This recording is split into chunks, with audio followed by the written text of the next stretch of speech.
안녕하세요. 감동주파수 구독자 여러분. 저는 감동주파수의 김희정입니다. 한국은 저에게 있어 제2의 고향과 같은 곳입니다. 여기 한 남성이 단호하게 한국에 관한 감상을 이야기하고 있는데요. 이 남성은 한국과 관련한 엄청난 과거를 가지고 있다고 합니다. 어떤 사연인지 제가 대신해서 바로 읽어드릴게요. 안녕하세요. 저는 2011년 동일본 대지진 생존자인 다다노 테츠야라고 합니다. 다른 나라 사람들에게는 금방 잊혀진 이야기일지도 모르겠지만 저에게는 인생을 뒤바꾼 사건이었습니다. 그리고 제 인생에서 한국이라는 나라가 새로운 의미를 갖게 된 사건이기도 하죠. 그날은 여느 날과 다를 것 없는 평범한 하루였습니다. 학교에서는 종례 준비가 한창이었고 창밖으로는 맑은 하늘이 펼쳐져 있었습니다. 종례가 끝나면 친구들과 자전거를 타고 집에 가 게임을 할 생각에 들떠 있었습니다. 아무리 떠올려 보아도 특별할 것 없는 하루였습니다. 그러나 단 몇 초 만에 모든 것이 바뀌었습니다. 처음에는 그저 평소처럼 작은 흔들림이 시작되었습니다. 일본에서 살다 보면 지진은 흔한 일이었고 평소처럼 가벼운 진동이라 생각했습니다. 하지만 그것이 얼마나 큰 착각이었는지 금세 깨닫게 되었습니다. 선생님께서 다급하게 외치셨습니다. 책상 아래로 얼른 숨으세요. 그러나 그것은 생각처럼 쉬운 일이 아니었습니다. 이미 교실 전체가 격렬하게 흔들리고 있었고 책상과 의자는 마치 미끄러지듯 사방으로 튕겨 나갔습니다. 누군가는 엎어진 책상에 깔렸고 누군가는 중심을 잃고 바닥에 넘어졌습니다. 교실 곳곳에서 유리창이 깨지는 소리가 들려왔고 천장에서 먼지가 흩날리며 시야를 가렸습니다. 저는 본능적으로 책상을 찾으려 했지만 가까운 곳에 있던 책상은 이미 엉켜버려 제대로 몸을 숨길 공간이 없었습니다. 친구들도 마찬가지였습니다. 다들 엎드릴 곳을 찾아 허둥대며 서로를 밀치거나 잡아당겼습니다. 어쩔 수 없이 저는 가까스로 밀려나지 않은 책상 하나를 붙잡고 그 아래로 몸을 기어 넣었습니다. 심장이 터질 듯 뛰었고 심장이 너무 뛰어 제대로 숨을 쉬기도 힘들었습니다. 지진은 쉽게 멈추지 않았습니다. 평소와는 전혀 달랐죠. 지진 대피 훈련을 수도 없이 받아왔고 작은 지진은 일상처럼 겪어왔지만 이번에는 달랐습니다. 바닥이 물결처럼 일렁였고 벽이 갈라지고 건물이 마치 무너질 듯 휘청거리고 있었습니다. 숨을 죽이고 책상 아래에 웅크린 채로 가만히 있었죠. 저와 가장 가까운 친구인 쇼타가 저를 바라보며 겁에 질린 표정을 짓고 있었습니다. 쇼타의 얼굴은 두려움으로 가득 차 창백하게 질려 있었어요. 괜찮아, 곧 멈출 거야. 저는 속으로 스스로를 다독였습니다. 하지만 현실은 그렇지 않았습니다. 몇 분이 지났을까요? 거대한 흔들림이 차츰 잦아들자 선생님들께서는 우리에게 서둘러 운동장으로 대피하라고 소리치셨습니다. 그러나 우리는 이 모든 상황이 단순한 강진으로 끝날 것이라 생각했죠. 여태껏 수많은 지진을 겪어왔으니 이번에도 마찬가지일 거라고 믿고 싶었습니다. 그러나 지진 발생 30분 후 경고음이 울려 퍼졌고 긴급 사이렌 소리가 귀를 찢듯 울렸습니다. 쓰나미가 접근 중입니다. 높은 곳으로 대피하세요. 학교 스피커에서 들려오는 안내 멘트는 믿기지 않을 정도로 차갑고 단호했습니다. 그 순간 사람들은 패닉 상태에 빠졌습니다. 방금 전까지만 해도 침착했던 어른들조차 얼굴이 새하얗게 질리며 발을 동동 굴렀습니다. 누군가는 그대로 주저앉아 울었고 누군가는 미친 듯이 소리를 지르며 뛰기 시작했죠. 저희는 본능적으로 학교를 벗어나 높은 건물을 찾아 달리기 시작했습니다. 주변을 돌아볼 겨를도 없었죠. 뒤에서 들려오는 고함 소리, 자동차 경적 소리, 사이렌 소리가 뒤섞여 혼돈의 소용돌이가 눈앞에 펼쳐졌죠. 저와 쇼타는 가장 가까운 3층짜리 건물로 들어갔습니다. 계단을 급히 올라가 2층까지 도착했을 때 밖에서 터져나오는 비명 소리에 저는 본능적으로 창문을 향해 고개를 돌렸습니다. 그 순간 저는 인생에서 절대 잊을 수 없는 광경을 보았습니다. 멀리 바다 쪽에서 검고 거대한 벽이 밀려오고 있었습니다. 아니, 벽이 아니라 쓰나미였습니다. 그것은 단순한 파도가 아니었어요. 자동차, 건물 잔해, 가로등, 심지어는 인간의 형체까지 뒤섞인 파괴의 파도였습니다. 온다. 누군가의 떨리는 목소리가 들렸습니다. 그리고 몇 초 후 그것이 저희가 있던 건물에 상륙했어요. 도로 위의 자동차들이 마치 장난감처럼 붕 떠올랐습니다. 건물의 1층이 순식간에 물에 잠겼고 거리의 사람들은 그대로 휩쓸려 갔습니다. 우리는 2층까지 올라왔지만 물은 너무 빠르게 차올랐습니다. 쇼타가 소리를 질렀습니다. 테츠야, 이쪽이야. 기둥을 붙잡아. 저와 쇼타는 2층 기둥을 붙잡고 필사적으로 버텼습니다. 하지만 쓰나미의 힘은 인간이 감당할 수 있는 수준이 아니었습니다. 쿵! 엄청난 충격음과 함께 건물이 흔들렸고 거대한 부유물이 들이닥쳤어요. 기둥을 붙잡고 있던 손에 힘이 풀리면서 시야가 흐려졌습니다. 그리고 저는 그대로 물속으로 빠져들었죠. 숨을 쉬고 싶었습니다. 하지만 제 몸은 쓸려가며 어디로 가는지도 알 수 없었습니다. 눈을 뜨려 해도 물과 잔해들이 뒤섞여 앞이 전혀 보이지 않았죠. 그렇게 제 의식은 점점 멀어져만 갔어요. 얼마나 시간이 흘렀을까요? 몇 시간이 지났을까요? 아니면 며칠이 지났을까요? 감각이 마비된 몸으로는 시간조차 가늠할 수 없었습니다. 눈을 떴지만 앞은 아무것도 보이지 않았습니다. 완전한 암흑. 귀를 기울여도 들려오는 것은 오직 숨소리뿐이었습니다. 손끝을 움직여 보려 했지만 제 몸이 여전히 여기에 존재하는지도 확신할 수 없었습니다. 저는 숨을 크게 들이쉬고 조심스럽게 입을 열었습니다. 쇼타, 쇼타, 어디 있어? 하지만 대답은 없어져. 그 순간 온몸을 감싸는 싸늘한 공포가 밀려왔습니다. 쇼타는 어디에 있는 걸까요? 혹시 쓰나미에 휩쓸려 간 걸까요? 저는 간절하게 그가 무사하기를 기도했어요. 그러나 기도를 드리는 순간에도 머릿속에서는 또 다른 현실적인 생각이 피어올랐습니다. 저는 여기서 죽게 되는 걸까요? 겨우 중학교 2학년인데 인생이 이렇게 끝난다는 것이 너무 억울했습니다. 꿈도 많았고 아직 하고 싶은 것도 많았는데 친구들과 떠들며 웃던 평범한 나날들이 그렇게 단절되어 버린다는 사실이 믿기지 않았습니다. 하지만 곧 모든 것이 무의미하게 느껴졌습니다. 이런 게 사람들이 말하는 운명이란 건가? 나는 그냥 이렇게 어린 나이에 단명한 운명이란 생각이 들었어요. 이대로 그냥 눈을 감으면 아픈 것도 무서운 것도 사라지겠지. 그렇게 저는 천천히 의식을 놓으려 하고 있었습니다. 그때였습니다. 어디선가 쿵쿵 무언가를 치우는 소리가 들려왔습니다. 여러 명의 사람들이 바삐 움직이며 쇠붙이가 부딪히는 소리도 함께 들렸어요. 그리고 희미하게 들리는 사람들의 목소리, 저는 온몸에 남아있는 마지막 힘을 짜내 외쳤습니다. 살려주세요. 목이 바짝 말라 목소리가 제대로 나오지 않았지만 저는 포기할 수 없었습니다. 제발, 여기 사람이 있어요. 제발. 순간 위쪽에서 사람들의 동작이 멈춘 듯 했어요. 곧바로 누군가가 다급히 외치는 소리가 들려왔죠. 그리고 몇 초 후 갑자기 제 몸이 가벼워지는 것이 느껴졌어요. 어둠 속에서 한 줄기 빛이 제 눈으로 들어왔습니다. 오랫동안 빛을 보지 못했던 눈이 찢어질 듯 아팠지만 저는 눈을 떴어요. 괜찮으세요? 어색한 일본어로 건네는 다정한 목소리. 저는 흐릿한 시야 속에서 검은 조끼를 입은 사람들을 보았습니다. 그들의 가슴팍에는 태극기가 선명하게 새겨져 있었죠. 그들은 순식간에 제 몸을 덮고 있던 잔해들을 치우기 시작했어요. 전기톱이 날카롭게 작동하며 단단한 구조물을 절단하는 소리가 생생하게 들려왔어요. 조심스럽지만 신속한 움직임. 제가 갇혀있던 공간이 조금씩 열리며 저는 마침내 그 속에서 빠져나올 수 있었습니다. 하지만 바깥 세상은 더욱 끔찍했어요. 건물들은 형체를 알아볼 수 없을 정도로 무너져 있었고 도로 위에는 부서진 자동차와 잔해들이 뒤엉켜 마치 만화 속에서 보던 디스토피아 같았죠. 곳곳에서는 부상자들이 신음하고 있었으며 하얀 천으로 덮인 사람들도 보였어요. 그들 중에는 저와 같은 교복을 입은 학생들도 있었습니다. 저는 정신이 아득해졌습니다. 혹시 저들 중에 쇼타도 있는 걸까요? 확인해야 한다는 생각이 들었지만 두려웠습니다. 지금 그 얼굴을 마주하면 제가 완전히 무너질 것 같았죠. 저는 그저 고개를 떨군 채 구조대원들에게 이끌려 응급진료팀으로 향했어요. 그 순간에도 한국 구조대원들의 구조는 멈추지 않았습니다. 여기 추가 생존자 발견, 응급 환자 이송 지원 요청합니다. 그들은 저를 구해준 뒤 단 한 번도 머뭇거리지 않고 다시 재난 현장으로 뛰어들었습니다. 자신들의 생명도 위험할지 모르는 곳으로. 저는 그들을 바라보며 속으로 생각했습니다. 저분들은 도대체 어떤 분들이실까? 얼마 후 저는 저도 모르게 스르르 눈을 감았어요. 의식이 점점 흐려졌고 모든 감각이 사라져갔습니다. 그 와중에도 저를 구해둔 사람의 가슴팍에 달려있던 태극기가 눈에 생생했어요. 그리고 다시 눈을 떴을 때 저는 병원 침대 위에 누워 있었습니다. 창밖으로 보이는 풍경은 너무나 낯설었죠. 병실 한쪽에서는 어머니께서 저를 바라보며 눈물을 흘리고 계셨어요. 하지만 아버지의 모습은 어디에도 보이지 않았습니다. 아버지는요? 어머니는 말없이 눈물을 흘리며 고개를 저으셨습니다. 아버지는 쓰나미에 휩쓸려 실종되셨고 그날 도쿄로 여행을 떠나 계셨던 어머니만이 살아남으셨다고 하셨죠. 우리의 집은 흔적도 없이 사라졌고 저는 어머니와 함께 새로운 터전을 찾아 떠나야 했어요. 그렇게 저의 삶은 다시 시작되었습니다. 그러나 저는 결코 이전과 같은 사람이 아니었어요. 그날 이후 저는 이전과는 완전히 다른 삶을 살게 되었습니다.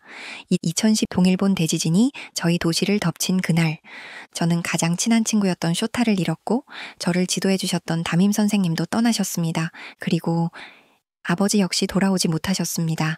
저희 가족과 친하게 지내던 마트 아주머니 내외도 실종되셨다는 소식을 들었습니다. 항상 웃으며 따뜻한 말 한마디를 건네주시던 분들이셨는데 이제 다시는 그분들의 목소리를 들을 수 없다는 사실이 믿기지 않았습니다.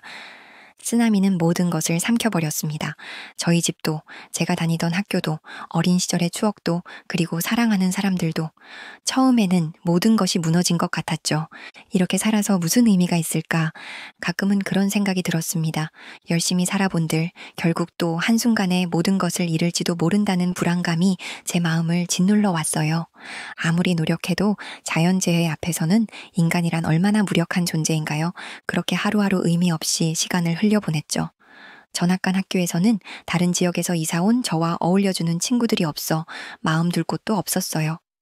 저는 종종 전 학교에서 쇼타가 앉았던 자리를 멍하니 바라보곤 했죠. 하지만 새로운 학교의 아이들은 그런 제가 재수없다며 괴롭히기 일쑤였습니다. 전학간 학교에서의 적응도 힘들고 공부도 미래도 그 무엇도 의미가 없다고 생각이 들었어요. 그러던 어느 날 저희 집에 편지 한 통이 도착했습니다. 저는 별다른 생각 없이 그 편지를 열어봤어요. 봉투를 찢고 안에 들어있던 편지를 펼치는 순간 낯선 이름이 눈에 들어왔습니다. 박웅진. 그날 어둠 속에서 저를 찾아내고 구조해 주셨던 한국인 구조대원의 이름이었습니다. 그리고 편지와 함께 책 한 권도 동봉되어 있었어요. 표지를 보니 오체 불만족, 어디선가 들어본 적이 있는 책이었습니다. 저는 얼떨결에 책을 옆에 두고 먼저 편지부터 읽어나갔습니다. 웅진 형은 원래 체육 특기생이었다고 했습니다. 어릴 때부터 운동을 좋아했고 국가대표가 되는 것이 꿈이었다고 편지에 적혀 있었죠. 하지만 인대 부상이 반복되면서 결국 운동을 계속할 수 없게 되었고 체육 특기생으로 대학에 가려던 계획도 무산되었다고 했어요. 원하던 길이 막히자 그저 성적에 맞춰 무의미하게 대학에 입학했다고 했습니다. 목표를 잃은 채 하루하루를 흘려보내던 그는 어느 날 우연히 봉사활동을 시작하게 되었다고 했죠. 그곳에서 누군가를 도울 수 있다는 것이 얼마나 감사한 일인지 깨달았고 그 일을 계기로 119 구조대원이 되었다고 적혀 있었어요. 처음에는 그저 하루를 버티기 위해 선택한 길이었지만 사람을 돕는 일이 제 삶을 완전히 바꿔놓았습니다. 편지에는 그렇게 적혀 있었어요. 그리고 동일본 대지진이 발생했을 때 그는 자원봉사 구조대에 지원하겠다고 가장 먼저 손을 들었다고 했어요. 그때 저는 제 손으로 꼭 누군가를 구하고 싶었습니다. 하지만 현장은 끔찍했습니다. 웅진 형이 처음 마주한 것은 무너진 건물과 잔해 속에서 미처 구조되지 못한 사람들의 흔적뿐이었다고 했어요. 그는 매일같이 내가 조금만 더 빨리 도착했더라면 하는 죄책감에 시달렸다고 했죠. 그렇게 시리에 빠져 있던 어느 날 그가 처음으로 구조한 사람이 바로 저였다고 했습니다. 웅진 형은 편지에서 솔직한 마음을 털어놓았습니다. 일본어가 서툴러서 제대로 말을 전하지 못했지만 그때 정말 하고 싶었던 말이 있었습니다. 살아줘서 고맙다고, 꼭 살아남아줘서 고맙다고. 그는 편지 끝에 이렇게 적어두었습니다. 주변에 많은 사람들이 떠나고 실종된 걸로 알고 있습니다. 하지만 테츠야 군만큼은 더 열심히 살아가길 바랍니다. 삶이 힘들 때 이 책이 조금이나마 도움이 되었으면 좋겠습니다. 그리고 함께 보내온 책, 오체 불만족. 이 책은 선천적 사지 절단증을 가진 장애인으로 태어난 오토타케 히로타다가 쓴 자서전이었습니다. 왜인지 모르게 저는 손끝이 떨렸어요. 그리고 그 순간 참아왔던 감정이 한꺼번에 무너졌습니다. 하염없이 눈물이 쏟아졌죠. 편지를 손에 쥔 채 저는 멈출 수 없이 울었습니다. 쓰나미 이후 처음으로 마음속 깊이 묻어두었던 감정들이 터져 나오는 것 같았어요. 그동안 저는 왜 살아야 하는지조차 알지 못한 채 하루하루를 버티고 있었죠. 하지만 웅진 형의 편지를 읽고 나니 깨달았습니다. 저는 누군가의 위로의 손길이 필요했던 거였어요. 그리고 살아남은 이상 이 삶을 의미 없이 흘려보내서는 안 된다는 것을 알게 됐죠. 그날 이후 저는 웅진 형과 편지를 주고받기 시작했습니다. 편지는 서로의 삶을 이어주는 중요한 연결고리가 되었습니다. 그렇게 1년에 한두 번씩은 직접 만나 얼굴을 보며 이야기를 나누는 사이가 되었습니다. 웅진 형은 저에게 아버지 같은 존재이자 가장 친한 친구 같은 존재가 되었죠. 힘들 때면 누구보다 먼저 형에게 전화를 걸어 형에게 힘듦을 토로했고, 고민이 생기면 저는 어머니보다도 먼저 웅진 형에게 털어놓곤 했어요. 시간이 흐를수록 저는 점점 더 웅진 형처럼 누군가를 도울 수 있는 사람이 되고 싶다는 생각을 하게 되었습니다. 그게 저를 살려주신 형에게 보답하는 길이라고 믿었으니까요. 그렇게 저는 과거의 어둠 속에서 구해준 한 사람을 통해 새로운 빛을 향해 나아가고 있었죠. 저는 웅진 형의 편지 이후로 비행을 끝마치고 누구보다 열심히 공부했습니다. 다시 얻은 선물과 같은 저의 삶을 낭비할 수 없다고 생각했거든요. 그리고 제 삶을 통해서 누군가를 돕고 싶다는 생각이 강하게 들었습니다. 저는 누구보다 열심히 공부했습니다. 그리고 마침내 와세다 대학교 경영학과에 입학할 수 있었어요. 그동안 저는 무너진 삶을 다시 세우기 위해 많은 노력을 했어요. 쓰나미 이후 오랜 방황을 했지만 웅진 형과의 인연을 통해 삶의 방향을 되찾았고, 더 이상 과거에 머물지 않고 앞으로 나아가기로 수십 번 다짐했어요. 그렇게 하루하루 성실히 살아가던 어느 날이었죠. 친구가 요즘 인터넷에서 화제가 되고 있다며 저에게 영상을 하나 보여줬어요. 영상 속 인물은 일본의 유명한 점술가이자 무녀였습니다. 이 사람이 진짜 유명한 사람이야. 연예인들의 극단적인 선택이나 구설수 같은 걸 귀신같이 마친다고. 친구는 흥분한 목소리로 말했지만 저는 코웃음을 쳤죠. 너 이런 걸 믿어? 솔직히 저는 이런 미신이나 점술 같은 것에는 관심이 없었어요. 과학적으로 설명되지 않는 것들을 맹신하는 건 비합리적이라고 생각했으니까요. 그래서 대충 영상을 흘려보며 고개를 저었고 친구에게 시간 낭비하지 말라는 식으로 말한 후 집으로 돌아왔습니다. 하지만 집에서 공부를 하던 중 어쩐지 친구가 보여줬던 그 영상이 계속 떠올랐어요. 궁금증이 생긴 저는 결국 인터넷을 켜고 그 문녀의 영상을 다시 찾아보았습니다. 알고리즘이 계속해서 그녀의 영상을 추천해줬고 저는 무심코 몇 개를 더 시청했죠. 그런데 보다 보니 한 영상이 유독 눈길을 끌었어요. 그것은 한 방송사의 라이브 프로그램에서 진행된 인터뷰 영상이었습니다. 진행자가 무녀에게 질문을 던졌습니다. 왜 일본은 이렇게 지진이 자주 나고 자연재해가 끊이질 않는 겁니까? 언제쯤 일본이 다시 부강해질 수 있을까요? 아주 평범한 질문이었습니다. 하지만 그 질문을 들은 순간 무녀의 얼굴이 갑자기 굳어졌어요. 그녀는 한동안 침묵을 지키다 차분하지만 단호한 목소리로 말했습니다. 일본은 악업을 너무 많이 쌓았습니다.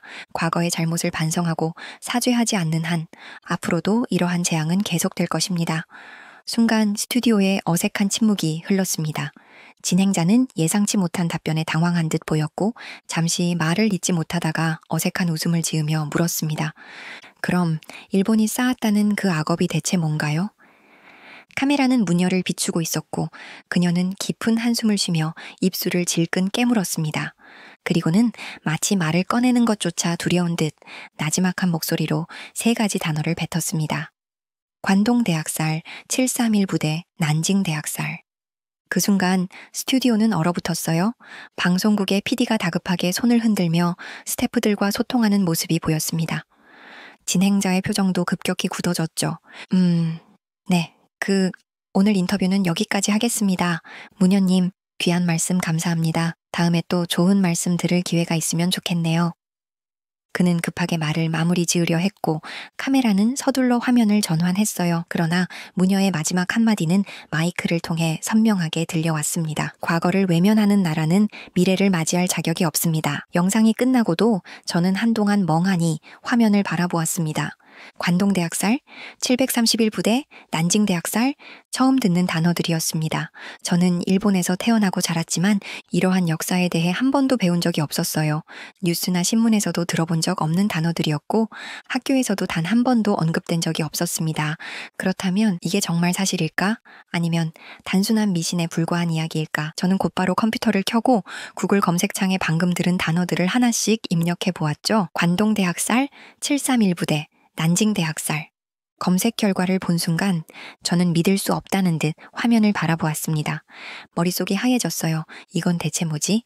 저는 일본에서 태어나고 자랐고 역사 수업도 성실하게 들었어요. 하지만 이런 내용은 단 한 번도 배운 적이 없었습니다. 학교에서도, 뉴스에서도, 어른들에게서도. 그런데 지금 눈앞에 펼쳐진 글들은 제가 알고 있던 일본과는 전혀 다른 끔찍한 역사를 말하고 있었습니다. 1923년 9월 1일. 도쿄와 요코하마를 비롯한 관동 지방이 거대한 지진으로 초토화되었습니다. 수많은 건물이 무너졌고 화재가 도시 전체를 집어삼켰으며 10만 명이 넘는 사람들이 목숨을 잃은 참사였습니다. 이 지진에 대해서는 저도 잘 알고 있었어요. 학교에서도 배웠고 다큐멘터리로도 본 적이 있었죠. 하지만 그날 벌어진 또 하나의 참극, 관동대학살에 대해서는 단 한 번도 들어본 적이 없었어요. 지진이 발생하자 혼란스러운 상황 속에서 일본 정부와 경찰은 조선인들이 우물에 독을 탔다, 조선인들이 방화와 약탈을 저지르고 있다 라는 거짓 소문을 퍼뜨렸다고 했습니다. 이 소문을 들은 일본인들은 공포에 휩싸였고 분노한 시민들은 무고한 한국인들을 닥치는 대로 학살하기 시작했다고 적혀 있었어요. 심지어 경찰과 군대, 자경단까지 합세하여 수천 명의 한국인들을 잔혹하게 살해하는 비극이 벌어졌다고 했어요. 이게 사실이라고? 믿기 어려웠습니다. 하지만 여러 기사와 연구 자료들을 찾아보니 이 사건은 단순한 루머가 아니라 실제 역사적인 사실이었습니다. 그리고 더욱 충격적이었던 것은 일본 정부가 이 사건을 공식적으로 인정하거나 사과한 적이 없다는 사실이었습니다. 오히려 관련 기록을 조작하거나 은폐했다는 내용이 곳곳에서 보였습니다. 그동안 저는 일본이 과거에 대한 반성을 해왔다고 생각했어요. 하지만 제가 알고 있던 역사는 철저히 가려진 진실이었죠. 저는 떨리는 손으로 다시 검색창을 열고 731 부대를 검색해봤어요. 그리고 그날 이후 처음으로 저는 음식을 삼킬 수 없을 정도의 강한 죄책감과 충격을 느꼈습니다. 1936년 일본 관동군이 중국 해올빈에 설립한 비밀부대, 겉으로는 방역급수부대라는 명목으로 운영되었지만 실제로는 생체 실험과 생화학 무기 개발을 위해 수많은 인간을 학살한 곳, 이곳에서 일본군은 인간을 실험 도구처럼 다루었다고 적혀 있었어요. 실험 대상자들을 마루타, 즉 통나무라고 부르며 인간으로조차 취급하지 않았다고 했죠. 그들이 행한 실험은 상상을 초월하는 잔혹함이 가득했습니다. 임산부에게 끔찍한 실험을 가하고 어린아이들에게 치명적인 바이러스를 주입하고 사람을 얼음물에 집어넣어 동상의 진행 과정을 관찰하고 마취 없이 생체 해부를 진행하며 내장을 꺼내는 실험까지 저는 숨이 막혀왔습니다. 머리가 어지러웠고 구역질이 날 것 같았습니다. 이런 것들이 과거 실제로 일본이 저지른 일이라니 믿고 싶지 않았습니다. 하지만 자료는 너무나도 명확했고 이 끔찍한 역사 또한 일본에서는 철저히 감춰지고 있었습니다. 나는 이런 나라에서 자랐단 말인가? 나는 이런 역사를 모르고 살아왔단 말인가? 온몸이 떨려왔습니다. 그리고 저는 웅진 형에게 너무 미안한 감정이 들었습니다. 죄책감과 미안함 때문에 며칠 동안 저는 웅진 형의 연락을 피할 수밖에 없었어요. 전화가 와도 받지 않았고 메시지도 확인하지 않았죠. 형이 이런 사실을 알고 있었을 리가 없어. 이걸 알고도 우리를 도우러 왔을까? 아니, 그럴 리 없어. 이걸 알면 일본인을 구했다는 사실을 후회하지 않을까? 죄책감이 저를 짓눌렀습니다. 그런데 어느 날 웅진 형에게서 온 메시지를 보았습니다. 태츠야, 무슨 일 있니? 괜찮아? 요즘 너무 조용하네. 혹시 무슨 고민 있어? 그 메시지를 보는 순간 저는 더 이상 숨길 수 없었습니다. 그래서 용기를 내어 웅진 형에게 솔직하게 털어놓았습니다. 나는 일본의 역사를 잘 몰랐다고, 관동대학살과 731 부대에 대해서 이제야 알게 되었다고, 그동안 내가 얼마나 무지하고 부끄러운 삶을 살았는지 깨달았다고, 그리고 형에게 너무 미안하다고 두서없이 털어놓았죠. 한참 동안 형은 아무 말 없이 제 이야기를 들어주었습니다. 그리고 조용한 목소리로 말했습니다. 태츠야, 그건 네 잘못이 아니야. 형은 이미 관동대학살과 731 부대의 만행에 대해 알고 있었습니다. 한국에서는 이 역사에 대해 철저히 배우고 기억하고 있다고 했어요. 하지만 형은 이렇게 덧붙였습니다. 사실 나도 어릴 때는 일본이라는 나라가 싫었어. 하지만 형은 어느 날 한 한국인 유학생이 일본에서 철도에 떨어진 취객을 구하려다 목숨을 잃었다는 기사를 보게 되었다고 했죠. 그 기사를 보면서 생각했어. 일본 정부가 저지른 악행은 이루 말할 수 없지만 그것이 일본인 개개인에 대한 미움이나 증오로 이어지면 안 된다는 걸. 그리고 형은 이렇게 덧붙였습니다. 그런 마음으로 봉사활동을 했기 때문에 지금 너와 이렇게 진심으로 마음을 터놓을 수 있는 게 아니겠냐? 형의 말은 단순한 위로가 아니었습니다. 그것은 제 가슴 깊은 곳을 울리는 진심 어린 메시지였습니다. 그날 이후 저는 웅진이 형을 본받아 민간구조대로 활동하기로 결심했습니다. 솔직히 형처럼 소방관이 될까 고민도 했습니다. 하지만 형은 웃으며 이렇게 말했습니다. 태츠야, 넌 머리가 비상하니까 공부 더 열심히 해서 사업을 해보는 건 어때? 큰 돈을 벌어서 그 돈으로 사람들을 것을 돕는 것도 좋은 방법이야. 그 말을 듣고 저는 일단 자원봉사자로서 민간구조대에서 활동을 시작하기로 했어요. 저도 웅진 형처럼 내가 가진 능력을 활용해 조금이나마 세상에 보탬이 되는 삶을 살고 싶다는 마음이 들었기 때문입니다.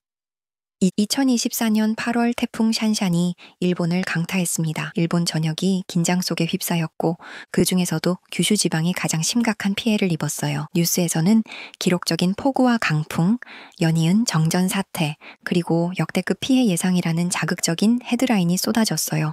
그때 민간구조대에서는 재난 현장을 돕기 위해 자원봉사자를 모집한다는 공지를 띄웠습니다. 저는 망설임 없이 즉시 지원서를 작성했고 며칠 후 규슈의 피해 지역으로 파견될 팀에 합류하게 되었습니다. 출발 전날 저는 웅진이 형에게 전화를 걸었습니다. 그냥 출발하기 전에 인사라도 하려고 했을 뿐이었는데 형의 목소리는 평소와는 달리 어딘가 불안해 보였어요. 태츠야, 잘 지냈어? 근데 너 규슈 간다며? 형의 목소리는 차분했지만 어딘가 걱정이 묻어났습니다. 응, 내일 아침에 출발해. 그 말을 하자 형은 잠시 뜸을 들였어요. 그리고 조심스럽게 말을 꺼냈죠. 사실 내 사촌 동생이 지금 규슈에서 워킹 홀리데이를 하고 있는데 며칠째 연락이 안 돼.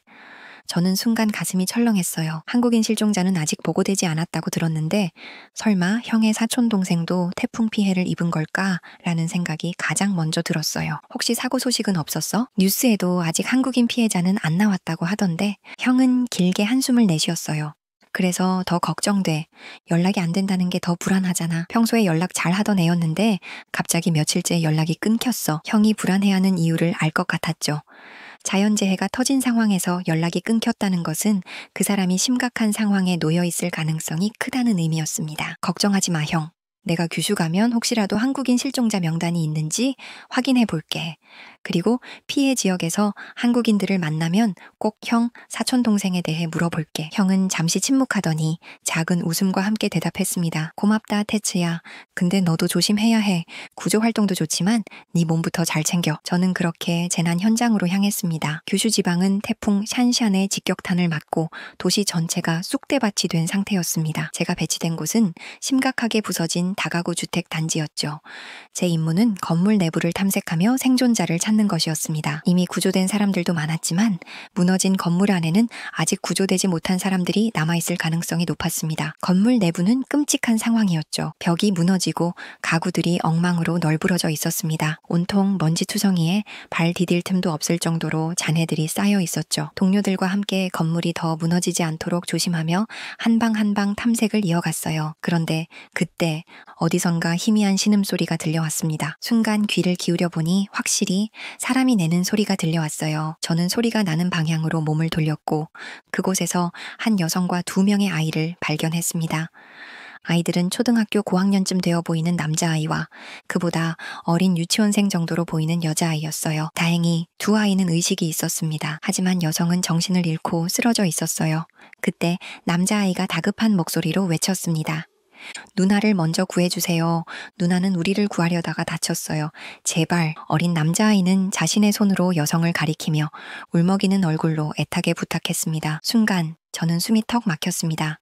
이 여성은 아이들을 지키려고 했던 거구나. 보통 사람이었다면 자신의 안전을 먼저 생각했을 수도 있었을 겁니다. 하지만 그녀는 자신의 몸을 던져 아이들을 보호했던 것이 분명했습니다. 저는 먼저 구조가 비교적 쉬운 아이들부터 꺼내기로 결정했어요. 아이들을 조심스럽게 잔해에서 꺼낸 뒤 대기 중이던 동료들에게 아이들을 맡겼습니다. 그 후 저는 잔해 더미 속에 묻혀있는 여성을 구조하기 위해 천천히 다가갔습니다. 다행히 맥박이 뛰는 것이 느껴졌습니다. 그녀는 살아 있었습니다. 저는 서둘러 그녀를 조심스럽게 업고 의료팀이 있는 곳으로 향했습니다. 구조팀의 도움으로 그녀를 안전한 곳에 눕힌 순간 그녀가 천천히 눈을 떴습니다. 그리고 입술이 바짝 마른 목소리로 첫 마디를 건넸습니다. 아, 아이들은 괜찮나요? 순간 저는 그녀의 일본어 억양이 어딘가 조금 낯설다는 느낌을 받았습니다. 지방 사투리인가? 그렇게 생각하며 그녀를 진정시켰습니다. 네, 아이들은 무사합니다. 걱정하지 마세요. 그러자 그녀는 깊게 한숨을 내쉬며 안도하는 표정을 지었습니다. 잠시 후 그녀가 저를 바라보며 조심스럽게 물었습니다. 혹시 휴대전화를 잠깐 빌릴 수 있을까요? 저는 당연히 가능하다며 그녀에게 제 휴대전화를 건넸습니다. 그런데 휴대전화를 받아든 그녀는 갑자기 머뭇거리더니 어색한 웃음을 지으며 말했습니다. 저 국제전화를 걸어야 하는데 괜찮을까요? 나중에 전화비는 꼭 돌려드릴게요. 순간 저는 그녀의 말에 웃음이 터지고 말았습니다. 이런 상황에서도 전화비 걱정을 하다니. 대단한 사람인데 저는 그녀에게 신경 쓰지 말라고 했고 그녀는 감사하다는 말과 함께 전화를 걸었습니다. 그리고 매우 유창한 한국어로 통화를 하기 시작했습니다. 저는 순간 눈을 크게 뜨고 그녀를 바라봤습니다. 한국 사람이었어? 억양이 조금 독특하긴 했지만 그녀가 외국인일 거라고는 전혀 생각하지 못했기 때문이었습니다. 그녀는 전화를 하며 연신안심하는 표정이었습니다. 그리고 잠시 후 저를 보며 환한 미소를 지었습니다. 제 가족이 구조해주신 분께 감사 인사를 전하고 싶어 하세요. 혹시 전화 잠깐 받아보시겠어요? 저는 가볍게 고개를 끄덕이며 전화를 받아들었습니다. 그런데 전화를 받는 순간 익숙한 목소리가 들려왔습니다. 그리고 저는 순간적으로 몸이 굳어버렸습니다. 여보세요? 저는 떨리는 목소리로 인사를 건넸습니다. 그러자 반대편에서도 순간 말이 없어졌습니다. 그리고 수화기 너머로 들려온 익숙한 일본어 악센트. 그것은 웅진이 형의 목소리였습니다. 테츠야? 그 순간 저는 마치 시간이 멈춘 것 같은 느낌이 들었습니다. 설마 이게 실제로 가능한 일인가라는 생각이 먼저 들었어요. 그리고 저도 모르게 눈물이 차오르기 시작했습니다. 울먹이는 목소리로 형을 불렀어요. 그러자 웅진이 형이 떨리는 목소리로 말했습니다. 야, 왜 울어? 내 동생 구해줘서 고맙다. 테츠야, 정말 고맙다. 저는 그 순간 그저 감격스러워서 아무 말도 할 수 없었습니다. 설마 형이 그렇게 걱정하던 사촌 동생이 바로 이 사람이었을 줄이야. 그녀의 이름은 설아였습니다. 규슈에서 워킹 홀리데이를 하며 일하고 있었죠. 그런데 태풍 샨샨이 덮쳤을 때 설아 씨는 가장 먼저 옆집에 사는 아이들부터 챙겼습니다. 그 아이들은 한부모 가정이었고 어머니는 매일 밤늦게까지 일하느라 바빴다고 합니다. 그래서 설아 씨는 평소에도 아이들을 챙겨주곤 했다고 했습니다. 태풍이 왔던 그날도 아이들이 걱정돼 먼저 달려갔고 그 과정에서 다친 것이었죠. 저는 그녀의 배려심 깊은 성격에 깊은 감동을 받았습니다. 저는 설아 씨가 일본에 있는 동안 물심양면으로 그녀를 돕기로 결심했습니다. 그렇게 저와 설아 씨는 자주 만나게 됐고 설아 씨는 저와 웅진이 형의 인연도 알게 됐죠. 알고 보니 웅진이 형이 일본에 자기 절친이 있다면서 설아 씨에게 일본에서 도움이 필요하면 언제든지 말하라고 자주 이야기했다고 하더라고요. 독립적인 성격의 설아 씨는 뭘 오빠 친구한테 연락을 하냐며 한사코 거절했다고 했습니다. 결국에는 저와 설아 씨도 만나게 됐지만 말이죠. 여러분도 예상하셨을지 모르겠지만 설아 씨는 지금 제 여자친구가 됐습니다. 설아 씨는 졸업을 하고 워킹 홀리데이로 일본에서 일을 하고 있던 상황에서 저를 만났는데요. 지금은 일본에서 정규직 사회복지사로 근무하고 있습니다. 아마 내년쯤이면 저희는 결혼을 하게 될 것 같아요. 진짜 저에게 한국은 뗄래야 뗄 수 없는 운명 같은 존재인가 봐요. 라고 테츠야 씨께서 사연 보내주셨습니다. 와, 이건 정말 말도 안 되는 운명 같은 이야기인데요. 어려운 상황에서도 희망을 잃지 않고 반듯하게 성장해서 자신을 도와준 사람의 가족을 구해 이제 아내로 맞이하게 됐다니 완전 영화 같은 이야기였습니다. 저는 개인적으로 사연 속의 일본인 점술가 분의 예언이 상당히 무섭게 느껴졌는데요. 여러분들은 오늘 이야기 어떻게 들으셨나요? 여러분들은 어떻게 이야기를 들으셨을지 너무 궁금합니다. 댓글로 다양한 의견들을 남겨주세요. 오늘도 행복한 하루 되시고 저는 다음 영상에서 다시 뵙겠습니다. 행복한 하루 되세요.